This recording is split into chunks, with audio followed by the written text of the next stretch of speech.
Hi అండి, నమస్తే. నేను మీ Rukmini. Welcome back Harsha's world channel. ఈరోజైతే నేను ఉల్లికూర ఆలుగడ్డ టమాటా కర్రీ అయితే చూపించబోతున్నాను. చాలా టేస్టీగా ఉంటుంది. మనకిప్పుడు సీజన్లో వచ్చే ఉల్లికూర అయితే చాలా ఫ్రెష్గా ఉంటుంది, ఎక్కువ కూడా వస్తుంది. కాబట్టి ఈ టైంలో మనం ఎక్కువ తీసుకుంటేనే చాలా బాగుంటుంది. ఎందుకంటే ఉల్లికూరలో అయితే చాలా బెనిఫిట్స్ ఉన్నాయి దీనికి తినడం వల్ల. ఎందుకంటే దీంట్లో పీచు పదార్థం ఎక్కువ ఉంటుంది, డైటరీ ఫైబర్ కూడా ఎక్కువ ఉంటుంది. దానివల్ల మన ఆకలిని అయితే అదుపులో ఉంచుతుంది. నెక్స్ట్ అయితే మనం ఉల్లికూర విషయంలో అయితే ఎంత చెప్పినా తక్కువే. ఎందుకంటే మన పెద్దలు అయితే ఒక మాట చెప్పారు కదా, ఉల్లి చేసిన మేలు తల్లి కూడా చేయలేదని. అట్లా ఉంటుంది ఉల్లికూరలో. ఇప్పుడు నేను చూపించేవైతే అన్నీ రెడీ చేసుకొని పెట్టుకోవాలి.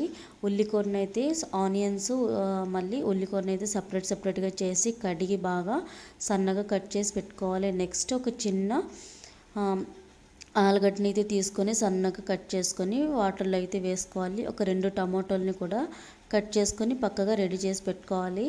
నెక్స్ట్ ఒక కడాయి పెట్టుకున్న దాంట్లో ఒక 2 స్పూన్ వరకు ఆయిల్ వేసుకొని కొంచెం హీట్ అయిపోయిన తర్వాత ఆవాలు జీలకర్ర వేసి చిటపటలాడినాక దీంట్లో మనం కట్ చేసి పెట్టుకున్న ఆనియన్స్ ఉన్నాయి కదా, అవి కూడా వేసుకోవాలి సెపరేట్గా. ఎక్స్ట్రా ఆనియన్స్ అయితే అవసరం లేదు, మనకి ఉల్లికూరలో ఉన్న ఆనియన్స్ అయితే సరిపోతాయి.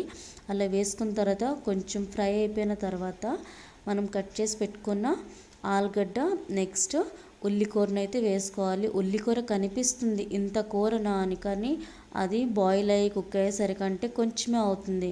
ఇప్పుడు అలా అయిపోయిన తర్వాత మొత్తం ఒకసారి మిక్స్ చేసుకొని కట్ చేసి పెట్టుకున్న టమాటోల్ని కూడా దాంట్లోనే వేసుకొని కుక్ చేసుకోవాలి.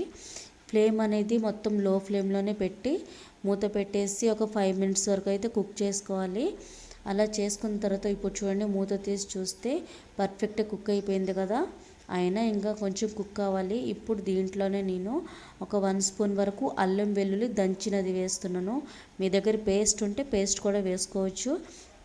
అలా వేసుకున్న తర్వాత మొత్తం ఒకసారి మిక్స్ చేసుకొని దాంట్లోనే టేస్ట్గా తగ్గట్టుగా సాల్ట్, కొంచెం హాఫ్ స్పూన్ వరకు కొంచెం పసుపు, హాఫ్ స్పూన్ కొంచెం కారం వేసుకొని మొత్తం ఒకసారి మిక్స్ చేసుకోవాలి.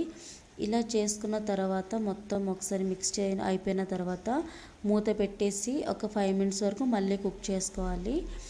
అలా చేసుకుంటేనే చాలా బాగుంటుంది. ఎందుకంటే లో ఫ్లేమ్లో పెట్టి చేస్తేనే ఆలుగడ్డ అనేది కుక్ అవుతుంది, కర్రీ అనేది కూడా చాలా గ్రేవీగా కూడా వస్తుంది. ఇప్పుడు చూడండి, మూత తీసి చూస్తే దాంట్లో నుండి వాటర్ కూడా సెపరేట్ వచ్చింది కదా, బయటకు వచ్చింది కదా.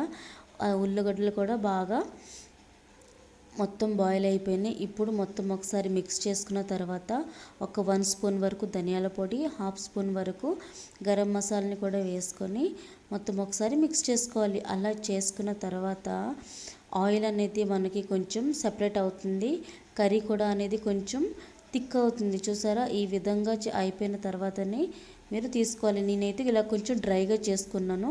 మీకు కొంచెం గ్రేవీలా కావాలంటే కొంచెం వాటర్ ఉండేటప్పుడే అలాగా దించేసుకోవచ్చు. ఇలా చేసినప్పుడు ఆ స్మెల్ అనేది ఎంత బాగా బయటకు వస్తుందంటే ఈ కర్రీ అయ్యేటప్పుడు నా స్వామి రంగ, ఈ వేడి వేడి అన్నంలో కానీ చపాతీలో కానీ తింటే సూపర్గా ఉంటుంది.